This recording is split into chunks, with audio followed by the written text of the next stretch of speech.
Salut les troublés!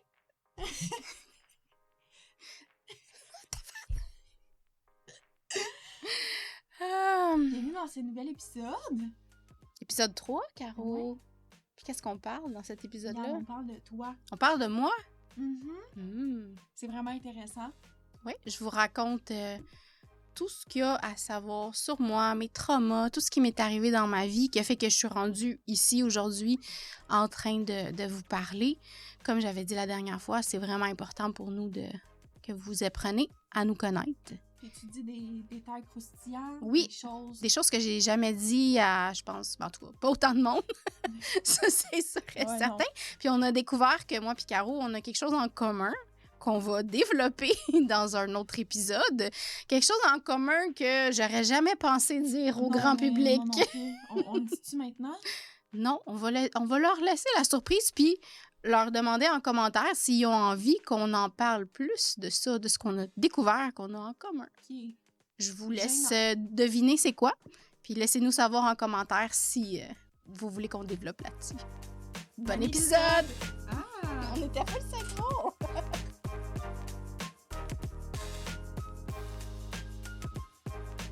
Salut tout le monde, j'espère que vous allez bien. Comment tu vas, Gab? Ça va bien, ça va bien. Toi? Super bien, je suis contente de te retrouver pour un nouvel épisode. Moi aussi. Pour ceux qui n'ont pas vu le dernier épisode, en fait, je racontais mon histoire, moi étant Caro, vraiment dans tous les détails, ma vie, tout ce qui s'est passé. Oui. Puis là, aujourd'hui, dans le fond, ça va être toi, Gam, qui va raconter pourquoi tu es différente, puis tout ce qui s'est passé dans les dernières années, quand tu étais plus jeune. Fait que j'ai vraiment hâte d'entendre ton histoire. Puis de tout savoir parce qu'on s'est jamais vraiment pris le temps de s'asseoir puis tout se raconter de même. Non, pas autant. Je pense qu'on a eu des petites bribes ici et là, mais je pense qu'on n'a pas rentré dans... Tous les détails de s'asseoir pendant 1 heure. Puis comme entendre ton histoire, entendre mon histoire. Ouais. Absolument. Fait que quand t'es prête, je t'écoute. Tu m'écoutes? Certainement.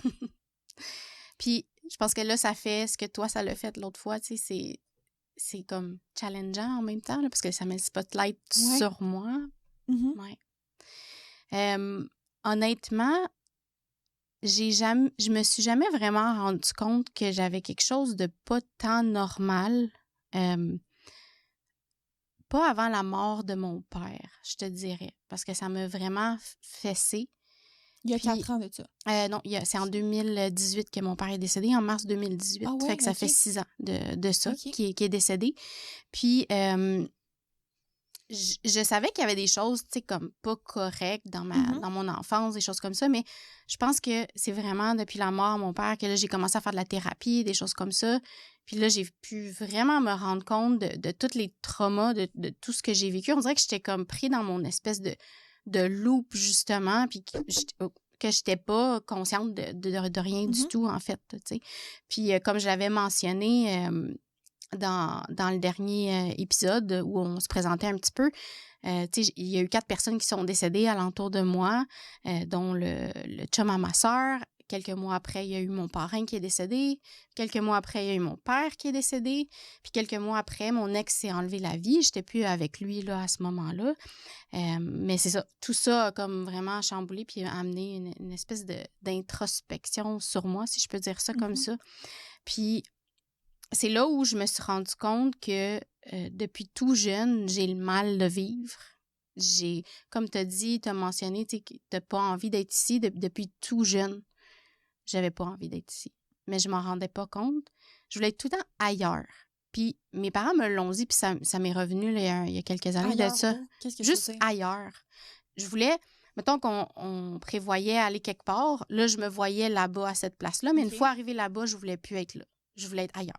Fait que je voulais jamais être nulle part. En fait, tu voulais pas être dans le moment présent. Oui, exactement. Je voulais juste... J'étais pas bien nulle part, puis mes parents me l'ont dit, t'es jamais contente, t'es jamais bien nulle part. Mais effectivement, j'étais jamais capable d'être dans le moment présent. C'est vraiment ça. Puis mes parents, je dirais que ça n'a pas commencé aussi jeune que toi. Je te dirais là mes trucs bizarres que j'ai remarqués. Okay. Mais en même temps, en y réfléchissant, Puis ça me gêne vraiment de le dire, mais j'ai commencé à me masturber à l'âge de 3 ans. Oh mon Dieu! Ouais. Mais moi, c'était à 4 ans, puis je l'ai jamais dit à personne. Arrête! Puis ma mère... Attends, mais il faut qu'on en jase, là. On en rejasera, OK? Je voulais faire un épisode là-dessus sur l'hypersexualisation, puis un peu... On en fera, Oh OK? my On en God. fera, OK? Mais je peux pas croire qu'on vient de dire ça. Je peux pas croire que je vais dire ce que je m'apprête à dire. OK. Mais j'ai vraiment envie de m'ouvrir sans gêne, d'être vraiment vulnérable. Ça fera ce que ça fera, là. Mais, Non, mais c'est intéressant. même ma mère, tu sais, elle le savait, puis je pense qu'elle en parlait devant les gens. Si j'ai un bref souvenir, puis je me suis sentie tellement humiliée. Elle parlait de ça, tu sais, que que je me masturbais, puis tu sais, j'utilisais des toutous, puis tu sais, des petites affaires comme ça, tu sais. Devant les gens. Non, pas devant les gens, mais elle en parlait. Moi, je faisais pas. Ça. Non, c'est ça, mais ta mère, elle en parlait de ta vie privée devant les gens. Exactement. Elle parlait toujours de ma vie privée.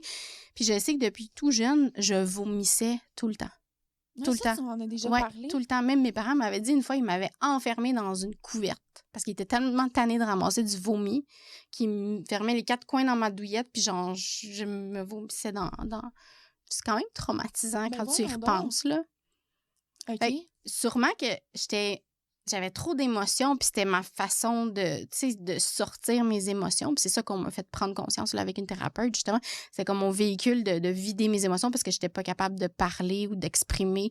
Fait que peut-être qu'il se passait des choses, alentour de moi que j'avais peut-être pas conscience. Je sais que mes parents ont eu quand même une relation très toxique, violente, avec des coups, puis tout ça. Ouais, vraiment. OK. Puis pour revenir à ça, tu sais, ma mère, elle exposait toutes ces affaires-là de vomi, de masturbation, etc., aux gens alentour de moi pour sûrement se rendre intéressante. J'ai aucune idée, tu sais, ces raisons pourquoi... C'est particulier d'une mère envers sa fille qui fait ça. Fait que, tu sais, avec le recul, je me rends compte que j'avais aucun safe space, j'avais personne à qui me confier ou me sentir en sécurité. Puis mon père, il était jamais là, il travaillait tout le temps.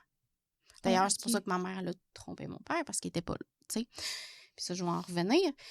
Ma mère, elle a trompé mon père sûrement plus qu'une fois, mais bref, vers 11 ans, j'ai su qu'elle avait trompé mon père. Elle voulait même laisser mon père pour aller avec ce gars-là qui avait, je pense, plus 11 ans de moins que ma mère.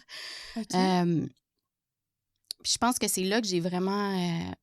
il y a eu quelque chose qui a décliqué dans ma tête, puis c'est là aussi que j'ai fait ma tentative de suicide, là, pas longtemps après ça. J'étais juste pas bien parce que mes parents se chicanaient tout le temps, c'était tellement toxique. Je sais pas pourquoi je voulais m'enlever la vie, j'étais juste pas bien, puis je voulais arrêter de me sentir de même, tu sais.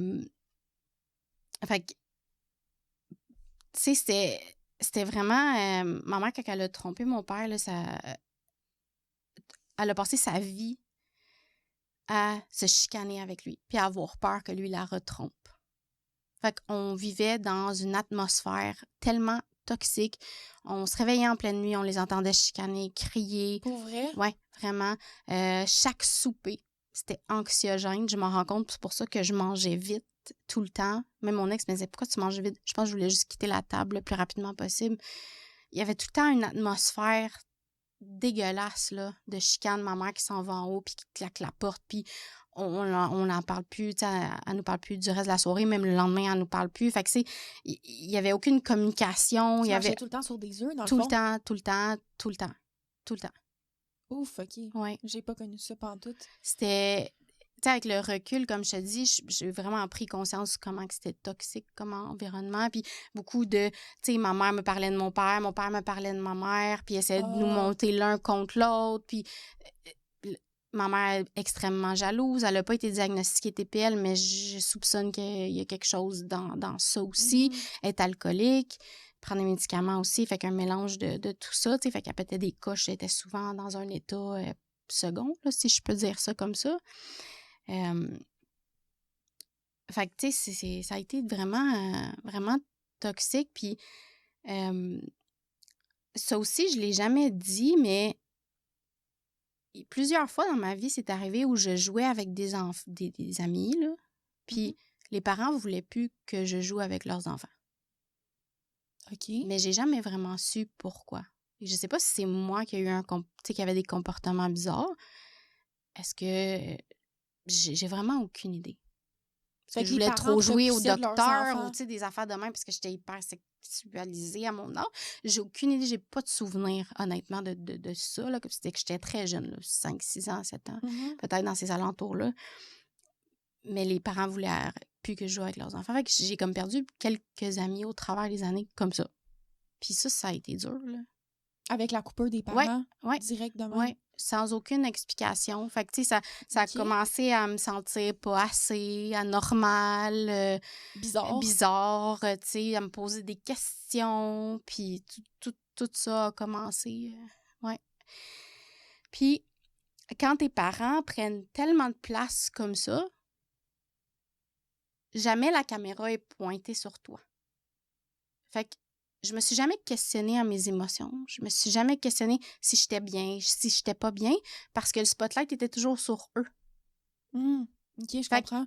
C'est dernièrement, dans les dernières années, que j'apprends à mettre le spotlight sur moi puis de me demander qu'est-ce que je veux, qu'est-ce que je ressens.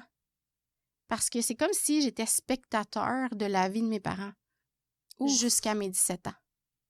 Quand j'ai C'est quitté. bien dit, ça. Ouais. Fait que j'étais juste une spectatrice. Toujours pris dans leur chicane. Tout le temps. Tout le temps. Puis j'en parle, mais je peux même pas exprimer à quel point c'était un environnement dégueulasse. Puis, juste préciser que tu as une sœur aussi, Ouais, que tu n'étais pas enfant unique là-dedans. Donc, ouais. Ma sœur, elle a 6 ans et demi de moins que moi, 6 ans, là, mettons. Fait qu'elle aussi, elle a vécu tout ça. Ouais. Fait que... Puis, je sais pas, elle, comment qu'elle l'a vécu aussi, parce qu'on avait quand même 6 ans de différence. Moi, je suis partie de la maison à peu près à 17 ans. Fait qu'elle, elle avait 10 ans et demi. Fait que, tu sais, ça, je m'en veux encore aujourd'hui. J'ai l'impression de l'avoir abandonnée dans ça, parce que je veux tellement partir de chez moi que j'aurais pris n'importe qui. Tu sais. Je voulais tellement partir de chez moi. Puis là, ben, elle est restée à vivre ça. mais c'est toi la personne la plus importante. C'est sûr, mais en même temps, tu sais, elle aussi est restée, elle a subi ça. Puis je pense que peut-être qu'elle a eu des choses pires parce que là, ça s'en emmenait en escalade, là, leur vie. Fait que, ouais, j'avais un craving d'être vue sans m'en rendre compte. Je voulais tellement, un peu comme tu disais, être aimée, que plus jeune, quand que je commençais à me faire des amis, je voulais leur payer des choses, des cadeaux, je voulais les emmener au cinéma. Je voulais tellement qu'ils m'aiment. C'est comme si, c'est un exemple un peu cru, mais on s'en était déjà parlé, tout comment qu'on voulait être aimé par les gars puis les amis, c'est comme si on se prostitue pour les autres. Ouais. Littéralement. Absolument. Ben, non, pas littéralement, mais comme sens imagé, c'est comme si tu te prostitues, tu donnes tout ce que tu peux donner de plus intime. Ton âme, ta peau, tout. Là, tu sais, tout. Ah ouais. Absolument. J'ai remarqué que je me prostituais pour le monde, tu sais. Oui. C'est une image intense, puis tant que tu t'en rends pas compte, tu t'en rends pas compte, là, mais... Tu te fais abuser à un moment donné. Oui. Ben oui, parce qu'il y en a qui en profitent de ça. Puis ça a fait que... ça, c'est pas un de mes plus grands regrets, mais c'est quelque chose que je suis tellement pas fière. C'est une de mes très bonnes amies au secondaire. Elle venait de laisser son chum. Puis là, elle nous avait dit d'aller à un concert ensemble parce qu'on aimait le même groupe de musique. Puis finalement, j'ai commencé à sortir avec ce gars-là, tu sais. C'était le premier gars qui démontrait de l'intérêt envers moi. Fait que t'as pas pu t'empêcher. J'ai pas pu m'empêcher. Fait que j'ai perdu cet ami-là, puis tout le cercle d'amis qui allait avec ça, parce que j'étais vue comme quelqu'un de pas correct. Puis, en y repensant, c'est pas correct. C'est vraiment pas correct. Mais j'étais tellement en manque d'amour, d'être vue, d'attention. Que t'étais prête à perdre. Ben, à perdre, je savais pas toutes les conséquences, mais on s'entend que je m'en doutais quand même, là. Ben, t'étais prête à prendre la chance de... Ouais, parce que je voulais ressentir ça. Ce que j'avais jamais ressenti encore de ma vie. T'avais quel âge? J'avais sa fin secondaire, fait que, tu sais, 16, 17, là, dans ces alentours-là. Quand même, hein? Ouais. Fait que, tu sais, ça, c'est fou parce que après ça, je me suis retrouvée avec plus d'amis du tout, là. Puis là, tu sors du secondaire, fait que je suis même pas allée au cégep, fait que j'avais pas vraiment eu l'occasion de me refaire des amis non plus. Ça a pesé lourd dans ma vie, là. Vraiment lourd. Puis là, ce gars-là, il finit par me tromper avec une fille. Bref, ouais, ça aussi, ça a été vraiment, vraiment difficile. Fait que le gars qui a suivi, j'y ai fait la vie dure. OK. J'y ai vraiment fait la vie dure. Là, j'ai repris des comportements à ma mère. À être méchante, violente. Puis ça, je suis pas fière, là. Violente. Puis, tu sais, à genre, je te laisse, je reviens avec toi. Je te laisse, je reviens avec toi. Parce que je voulais le pousser à bout pour me prouver aussi que j'étais pas une bonne personne. Je peux comprendre. Ouais. Puis c'était un gars tellement, tellement gentil, tellement doux. Puis il méritait tellement pas ça, là. Puis avec, tu sais, comme un an après, là, je pense, je l'ai appelé puis je me suis excusée, là. J'ai dit, j'ai reproduit ce que j'ai vu toute ma vie. Mm-hmm. Puis je suis vraiment désolée. Sûrement que, je sais pas si ça l'a marqué, peu importe, là, mais comme...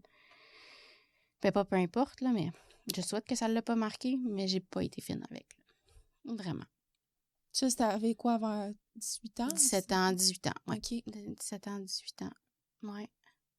Quand même, hein? Ouais, même physiquement, là, j'ai pas été fine avec. Puis ça, c'est quelque chose que j'ai de la difficulté à parler. Parce que je veux pas que personne voit ça de moi. Il y en a plus que tu penses. Ouais. Des fois, les mots, ils suffisent plus, hein? Des fois, quand on sait pas, on n'a pas appris à gérer nos émotions, là. Ouais. On sait plus comment te faire comprendre. Puis Non. on redevient un enfant de 4 ans, là. Tu sais, les enfants de 4 ans, ils font une crise du bacon à terre, là. Exact. Ils savent pas comment gérer. Ouais. Mais c'est pas parce qu'ils veulent faire mal à l'autre, là. C'est juste que t'as aucune idée comment gérer ça. C'est trop. Exactement. Mm-hmm. C'est juste too much, là. Ouais. Mm-hmm. Fait que c'est ça. Fait que c'est avec cette personne-là que je suis comme partie de chez moi parce qu'il y avait un appartement. Fait que j'ai comme été chez lui. Puis je suis retournée quelques mois chez moi. Après ça, j'ai rencontré mon ex qui s'est enlevé la vie. Mm-hmm. T'étais jeune quand tu l'as rencontré? Ouais, j'avais 19 ans, puis lui, il avait 10 ans de plus que moi. Fait que un bon écart de... Puis je vais toujours m'en souvenir la première fois que je l'ai vu. C'était un tatoueur, puis je l'ai vu la première fois, puis j'ai fait... On a eu un petit imprévu, fait qu'on reprend où on était rendu, où ce que je parlais, que j'ai dit à mon ex, je sais pas pourquoi, mais il faut que je fasse un bout de chemin avec toi. Puis lui, à ce moment-là, ben, il était en train de terminer une relation. Fait que je suis repartie chez moi, puis il y a une voix dans ma tête. Je vais en parler, là. Je suis comme clair-sentient, j'entends des choses, clair-entendante, clair. En tout cas, je me souviens plus du terme. Okay. J'entends des voix, je suis pas schizophrène, mais j'ai des ressentis des fois. Des messages. Des messages. Des choses qui vont arriver. Puis il y a une voix qui m'a dit « Attends 2 semaines ». Puis 2 semaines, jour pour jour, il m'a écrit pour me dire qu'il avait laissé sa blonde. Puis on s'est vus. OK. J'étais la fille la plus heureuse du monde. Pour vrai? Parce que je le trouvais tellement beau aussi. Puis ça a été super beau les premières semaines. Mais il y avait tout le temps quelque chose. Il me faisait des petits commentaires qui me faisaient pas sentir bien. Puis je me souviens à un moment donné, il a fait une première crise avec moi. Je me souviens plus ce qui s'est passé, mais j'étais vraiment en questionnement. Je continue-tu avec? C'était peut-être même pas 2 mois que j'étais avec. Je venais de déménager. Je suis déménagée rapidement chez eux. Ah, je voulais 2 mois? tellement pas vrai? je voulais tellement partir de chez nous. Parce que ça a pris quelques semaines que je suis déménagée avec. OK. Aujourd'hui, je referais plus ça, là. Mais il y a une voix dans ma tête qui me disait faut-tu que je reste avec? Faut pas que je reste avec? Puis à ce moment-là, j'explorais mes dons un peu de voyance ou je sais pas trop quoi. Puis il y a un monsieur que je voyais qui m'aidait à ce moment-là. Puis il m'a appelé out of nowhere, ça faisait un bout. Puis il dit là, t'es en grosse décision. Il dit, si tu prends il dit, je sais pas c'est quoi ta décision que tu as à prendre, mais il dit, si tu prends une de ces 2 décisions-là, soit un autre, reste sur ta décision puis change pas d'idée. OK, c'est bien spécial. Ouais. J'ai été choquée parce que j'étais comme, ça faisait des semaines, des mois que j'avais pas parlé à cette personne-là, là. Fait que j'ai pris la décision de rester avec. Puis dans ma tête, je me suis dit, je peux pas quitter. Faut que je reste avec. Je sais pas pourquoi, mais ce qu'il m'avait dit, le monsieur, il faut que tu restes avec quoi que ce soit. Puis honnêtement, ça a transformé ma vie. Je serais pas la personne que je serais pas aujourd'hui en train de te parler de ça, probablement, parce que j'aurais pas vécu tout ce que j'ai vécu. Mm-hmm. Puis je serais pas en train d'aider des gens non plus en santé mentale. Aujourd'hui, cette personne-là a été extrêmement importante dans ma vie, mais ça a été la personne qui m'a détruite le plus. Les extrêmes, hein? Les extrêmes. Du plus beau au plus mauvais. Puis son père était comme ça avec sa mère aussi. Sa mère a toujours dit que son père lui avait fait vivre les plus belles choses comme les pires choses, au point de la battre, là. Mon ex m'a pas battue parce que j'ai dit « Tu me frappes une fois puis je m'en vais », là, parce que mes parents se frappaient. Il a tout fait, sauf me frapper. Il a tout fait, ce qui n'est pas possible, sauf me frapper. Je sais pas s'il était conscient ou pas. Quand on s'est séparés, il a été diagnostiqué bipolaire. Il y a eu, ouais.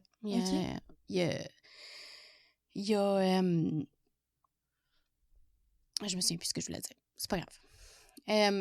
Tu dis qu'il a été diagnostiqué bipolaire après pas longtemps après que tu aies quitté la relation? Après que j'ai quitté la relation. C'est ça.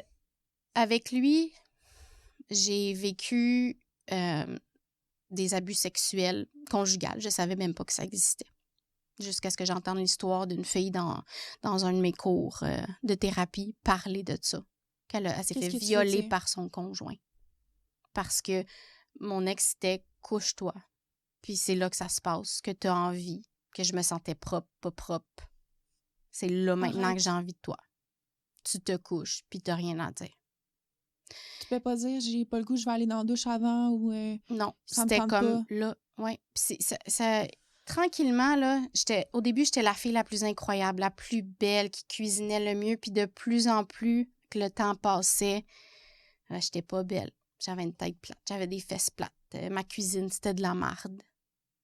Puis tu sais comment que je cuisine bien. T'es écœurante. Fait que je voulais même faire un cours en cuisine. Il m'a dit dissuader. Il me faisait m'éloigner de ma famille, de mes amis. Il a commencé à faire des crises. Mais t'es resté combien de temps avec lui? 4 ans. 4 ans, OK. Il faisait des crises. Il faisait énormément d'anxiété, je m'en rends compte avec le recul, mais il faisait des crises où, genre, il s'est mis de la bouffe dans les yeux à un moment donné. Arrête, il faisait des crises de bacon sur le plancher. Il me faisait faire à manger, il me la pitchait dessus parce que c'était pas à son goût. Il me faisait commander de la bouffe, fait que je payais la cuisine. L'épicerie, plus je payais à manger parce que c'était pas bon ce que j'avais. OK, ce que tu venais de cuisiner, il fallait qu'après que tu commandes la bouffe parce que monsieur était pas content. Exactement. Aïe, aïe. Ouais. Fait que j'ai vécu vraiment beaucoup de violence verbale avec lui, en plus de ça. Après ça, il m'empêchait de dormir parce que lui, il dormait pas. OK, qu'est-ce que tu veux dire? Il fumait dans le lit, puis il me réveillait constamment. Volontairement ou parce qu'il t'accrochait? Non, volontairement. Il me réveillait parce que je me tournais dans le lit. Mais il te réveillait et... Il voulait pas que je dorme parce que lui, il dormait pas. Fait qu'il voulait te faire subir ce que lui subissait. Ouais. Souvent? Très, très souvent. J'étais épuisée constamment. J'ai commencé à faire de l'anxiété. Sûrement que j'en faisais, mais j'ai vraiment commencé à faire de l'anxiété parce que je passais mes journées à penser comment je peux arriver à la maison pour que ce soit correct, puis qu'il n'y ait pas de chicane, puis qu'il n'y ait pas ci, puis qu'est-ce que je pourrais amener pour y faire plaisir à manger, puis blablabla.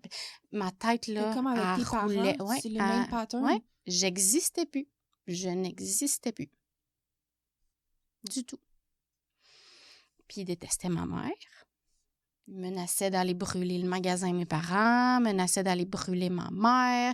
Il me fait aller crier à ma mère comment c'était une mauvaise mère. Il m'obligeait à faire des choses. Ben voyons donc. Il m'obligeait. Je les ai faites, ces choses-là. Là. Mais il y avait tellement d'emprise et de manipulation que tu étais prisonnière. Ouais. Là. J'avais peur. Puis c'est tout ce que je connaissais, de la violence, la manipulation. Fait que pour moi, c'était normal, ça. C'était une relation, puis c'était soit un couple. C'est triste, hein? C'est fou. C'est terrible. Puis il me séquestrait. Pas attaché. OK. Il m'empêchait il me disait d'aller dans une pièce puis de pas sortir de là. Non, je te crois pas. Il me séquestrait comme ça, puis il me séquestrait en me parlant pendant des heures, jusqu'à m'aliéner, là, la tête. Des heures et des heures et Fait des qu'il te heures et mettait en des heures. conséquence dans une chambre, Ouais, genre? ouais. Mais pourquoi? Parce qu'il voulait, genre, gamer, avoir du temps pour lui, ou? Non, honnêtement, là, c'est flou, là, mais c'est sûrement qu'il voulait pas que j'aille quelque part ou j'avais dit quelque chose qui était pas correct pour lui ou...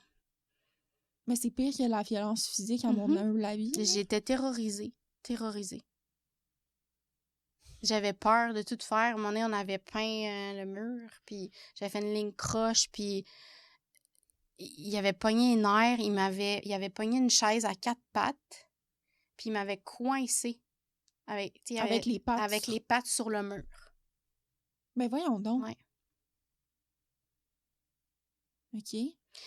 Puis ce moment-là, il m'avait pris par le cou. C'est la seule fois qu'il m'a touché, là. Il m'a pris par le cou, puis il m'a ramassé jusqu'à dans la chambre. Genre, je touchais pas les pieds. Mes pieds traînaient à terre, là. Ben voyons La donc. voisine, elle a appelé la police. La police s'est pointée. Puis il m'a dit, si tu dis de quoi, je tue toute ta famille. Non. T'es pas sérieuse? Oh mon Dieu, Gab, je savais pas ça. La madame, elle voyait clairement qu'il y avait quelque chose de pas correct. La madame, la voisine ou la police? La police, là. Mais j'avais peur, là.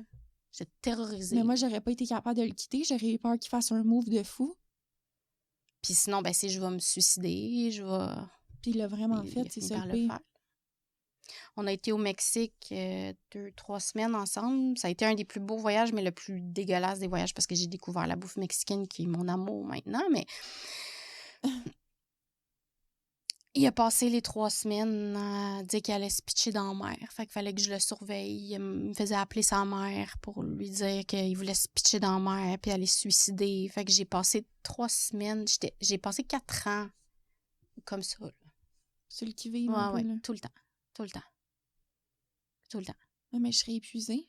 Ben, je l'étais. Je l'étais. J'ai fréquenté 2 mois vraiment un pervers narcissique, puis ça m'a pris des mois à me défaire de ça. Imagine 4 ans, comment que ça a dû te ruiner tes relations d'après aussi, parce que tu traînes ces patterns-là. Ben, c'est pas pour rien que je me suis pas remis en couple vraiment, sauf une fois de pas longtemps, pendant quasiment 5 ans.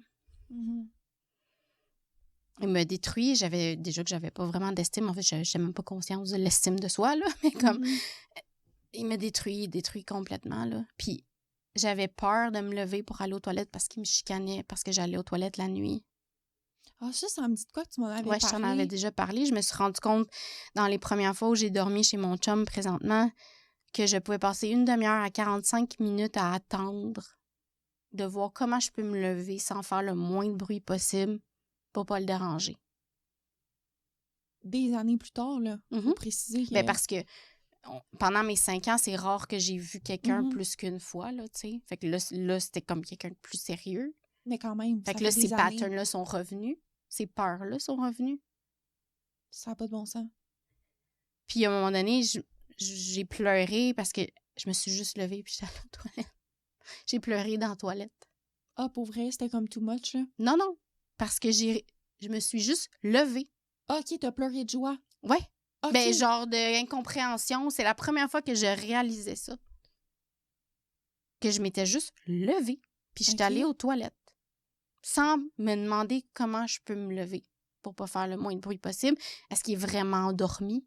Mon chum, en ce moment, il dort tellement dur, il se rend compte de rien, là. Ah, mais ça n'a pas de bon sens. C'est terrible. Puis tu sais, j'avais 19 ans, fait que ça m'a conditionné, là, beaucoup, là, sur beaucoup de comportements. Là. Ben, j'en doute pas. Ouf. Puis je savais pas qu'on pouvait vivre des viols conjugales, je savais pas. J'étais complètement dissociée. C'est un viol, t'as pas besoin d'être en couple. Mais c'est que j'avais peur. C'est que j'avais peur de dire que je voulais pas. Mais ils le voyaient pas dans ton non-verbal? Ou il y en a que non, j'étais juste plus là. Il y en a que ça les excite que la personne soit... Sûrement. En fait, peut-être qu'il est tellement pervers narcissique qu'il le remarquait même pas. Que tu fasses du bruit ou pas, que tu fasses l'étoile ou pas, que tu parles ou pas, il n'y en avait rien à faire. Lui, ce qu'il voulait, c'était ça, puis that's it, là.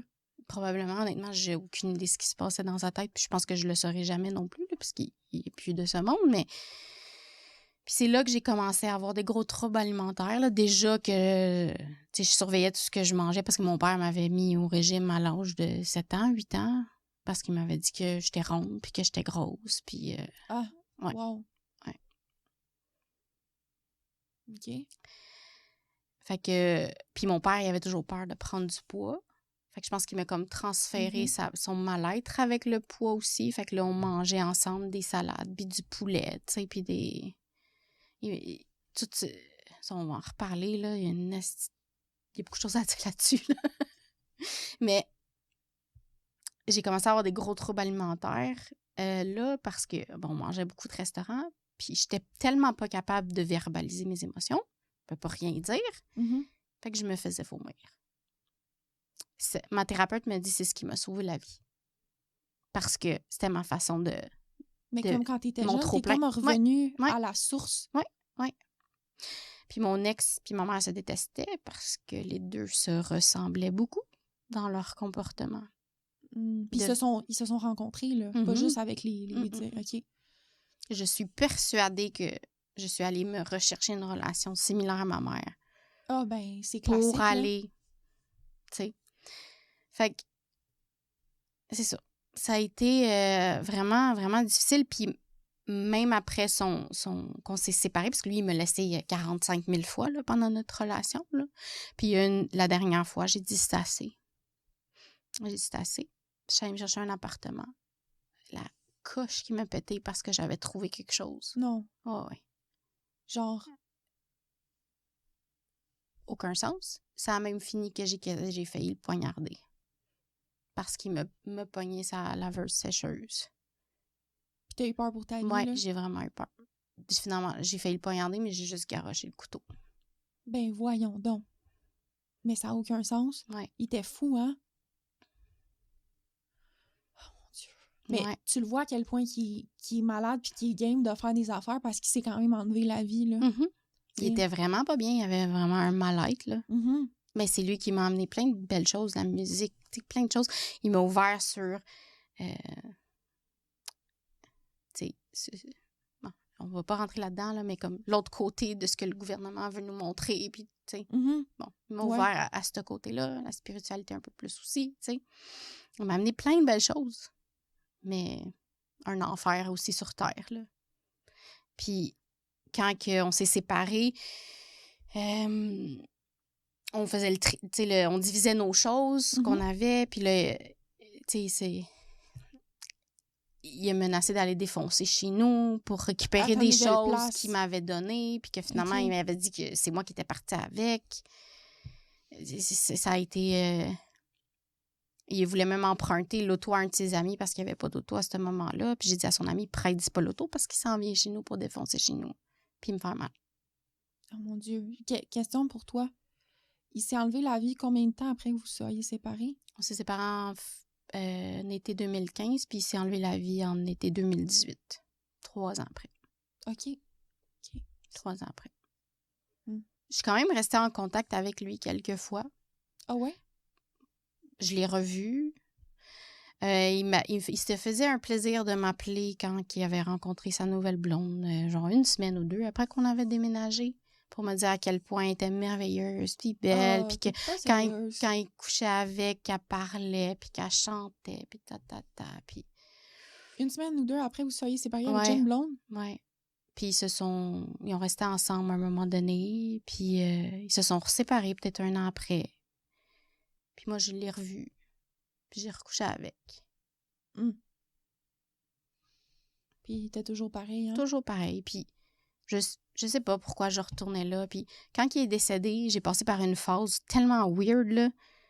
Puis même une de mes amies a pris ses distances avec moi parce qu'elle dit que c'était too much pour moi. Je l'idéalisais tellement, là. C'était comme la meilleure personne au monde? Ouais. Je portais ses vêtements, ses casquettes. Ah ouais? Ouais. Puis je repense à ça, puis j'étais comme, my God. Tu savais plus comment te gérer, là? Non. Mais faut dire que j'ai perdu mon père pas longtemps avant. Fait que je Mhm. pense que aussi j'ai fait un espèce de transfert de... C'était trop dur de faire le deuil de mon père, que je vais faire le deuil de mon ex. C'est moins... Je pense que c'est ça qui s'est passé, là, honnêtement. Probablement. Mais ouais. Puis, c'est ça. Après ça, quand on s'est séparés, ben, j'ai couché avec je sais pas combien de gars. C'était comme un rebound, là. Ouais, j'étais dissociée. T'avais plus de respect pour toi, Non, là. non, j'avais plus de respect du tout pour moi. Des relations, des affaires weird. Je m'attachais à des gens, je voulais me faire aimer, je rejetais les gens intéressants. C'était vraiment un temps vraiment fucké, vraiment fucké. Puis j'ai revu un gars avec qui je travaillais, puis là, je tombais en amour complètement avec lui. Ouais. Je t'en avais parlé, hein? Ouais. Puis il était avec quelqu'un, elle était enceinte, puis je voulais tellement pas tomber en amour avec, puis je tombais en amour. Mm. Puis ça, là, ça a été la première personne qui m'a fait réaliser comment j'étais une belle personne. Comment j'étais belle, comment j'étais intéressante. Même si t'étais en couple? Même si c'était en couple, c'est la première personne qui a mis la caméra sur moi. Ça, là, puis c'est pour ça que j'ai eu de la misère à m'en défaire, parce que j'avais jamais ressenti ça. Aïe, aïe. J'avais jamais ressenti ça. Pis ça, t'avais quel âge? C'était en 2016. OK. Je sais plus quel âge j'avais, 24 ans, quelque chose comme ça. Mhm. Puis, il avait décidé de laisser sa blonde, puis finalement, il est resté avec. Parce qu'il voulait pas être loin de sa fille, qui était avec maintenant. Il est encore avec aujourd'hui, je pense? Oui, il est encore avec. Il a eu d'autres enfants, puis tout ça. Bon, ça, c'est sa vie privée, mais... Puis encore aujourd'hui, merci que je suis pas avec, parce que j'étais pas la première avec qui trompait sa blonde. Mhm. Fait que j'aurais été vraiment dans une relation sûrement malsaine, en quelque part, là, à travers ça. Je sais pas aujourd'hui qu'est-ce qu'il fait de sa vie, mais ça aurait été malsain. J'aurais pas été bien. J'aurais pas fait confiance, tu sais. Non, c'est ça.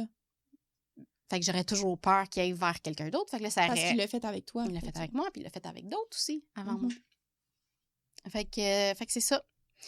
Fait que ça a été la première fois que quelqu'un a mis la caméra sur moi, puis que j'ai vraiment vu comme mon potentiel, si tu veux, avec ça. Mhm.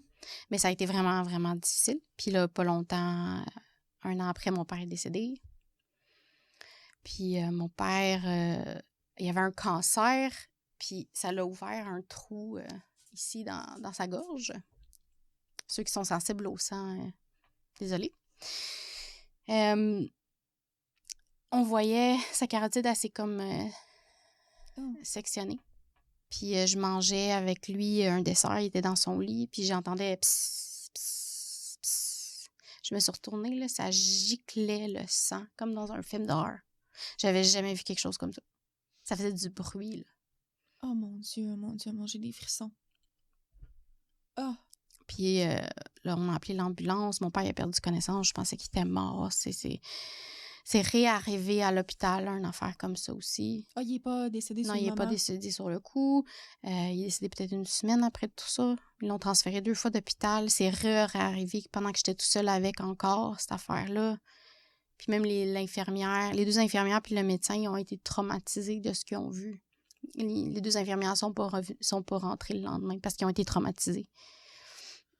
Comment ça peut arriver? Puis ça l'ouvre de même? Ben c'est que sa plaie était ouverte. Parce que le cancer était dans son cou? On voyait les... ça fait comme une bulle ou je sais pas quoi, là, en tout cas. Puis ça a comme grugé. C'était comme des petits trous qui ont fini par S'ouvrir.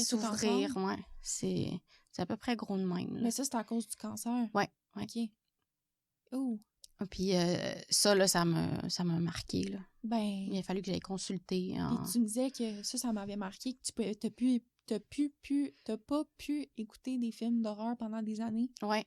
Encore aujourd'hui, je vois plus les films avec du sang de la même façon. Tant que j'adorais, là, comme Décadence, affaires de même, j'en mangeais, là, ces films-là. Puis là, encore aujourd'hui, je vois plus ça de la même façon. Quand t'as vu quelqu'un de proche de toi, puis te sentir impuissant, là.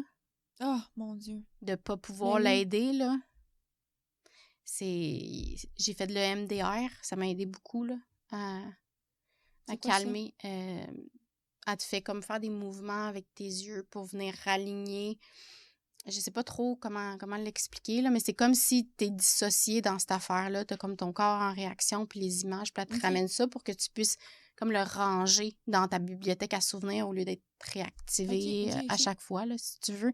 Comme j'en ai fait aussi pour ce que j'ai vécu avec mon ex, le toucher. Des fois, un homme me touchait ou une façon qu'il me touchait, ça me ramenait dans ce moment-là. Puis je venais en panique ou pas bien ou quoi que ce soit. Fait que j'en ai fait pour me réapproprier mon corps aussi, là. OK, je comprends. Ouais. Fait que c'est ça. Puis suite à ça, il y a eu même mon ex qui s'est enlevé la vie. Puis j'ai fait une grosse dépression. Vraiment. J'ai pas travaillé pendant presque 2 ans. En tout cas, j'ai essayé de retourner travailler plusieurs fois, là, mais pendant ces 2 ans-là, mais ça marchait pas. Puis ma tante me parlait des auto-hypnoses sur Internet. Puis ça m'a fait du bien. Fait que je suis allée consulter. Puis en hypnose.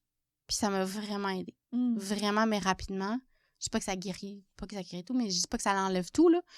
Mais ça m'a tellement enlevé une espèce de pression de nuage noir que j'avais sur les épaules depuis que je traînais, depuis 2 ans et demi, tu sais. Fait que j'ai dit, bon, je vais faire la formation. Puis là, j'avais commencé aussi un peu avant ça la formation thérapeute en relation d'aide. J'avais vu psychologue, thérapeute en relation d'aide, mais ça ne m'avait pas aidé autant que ce que l'hypnose avait fait. Vraiment pas.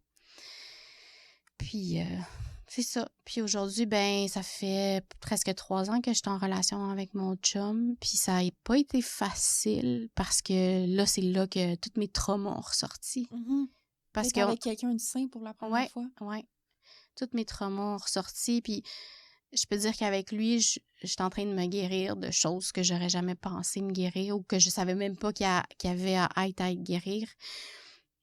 Puis de pouvoir être moi-même, d'apprendre à être plus vulnérable, de parler de ce que je vis, au lieu de tout le temps marcher sur des œufs, puis essayer de plaire, puis essayer de gagner son amour.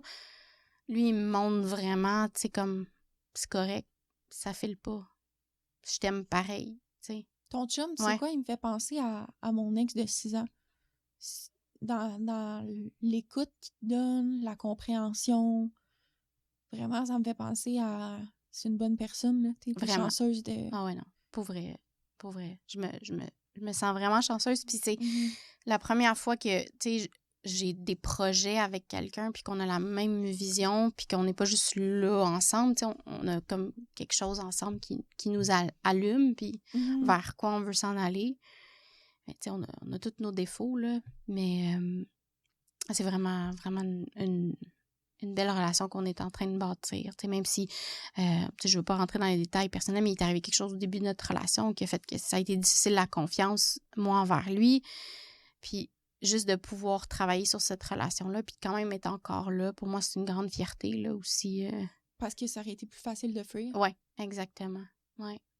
Fait que c'est pas mal ça pour ce qui est de mon histoire. Ben, j'ai aimé ça. Oui. C'est vraiment intéressant. Oui. Ben, imagine pour les autres, moi, j'en connaissais des petits bouts. Ouais, mais les gens qui m'ont entendu ça de A à Z, j'ai vraiment adoré, pour vrai, Gab. Merci d'avoir ouvert comme ça. Ben, ça me fait plaisir. Ça me fait vraiment plaisir. Je pense que j'ai tout partagé. Ah ouais, hein? Ouais. Ça fait du bien, hein? Ouais. Ouais. Ça faisait longtemps que j'avais pas comme... Tu sais, repensé à tout ça, là, si tu veux. C'est sûr qu'on va sûrement rentrer dans les détails beaucoup plus par épisode, tu sais, de ce qu'on va aller parler, là. Ouais. Là, c'est vraiment les grosses lignes, là. Mais c'est des grosses lignes. Ouais, pour être des grosses lignes, c'est des grosses lignes. C'est des grosses lignes. Ouais. Ouais, fait que voilà. Ben, bonne journée tout le monde, puis on se retrouve dans un prochain épisode. À bientôt. À bientôt tout le monde.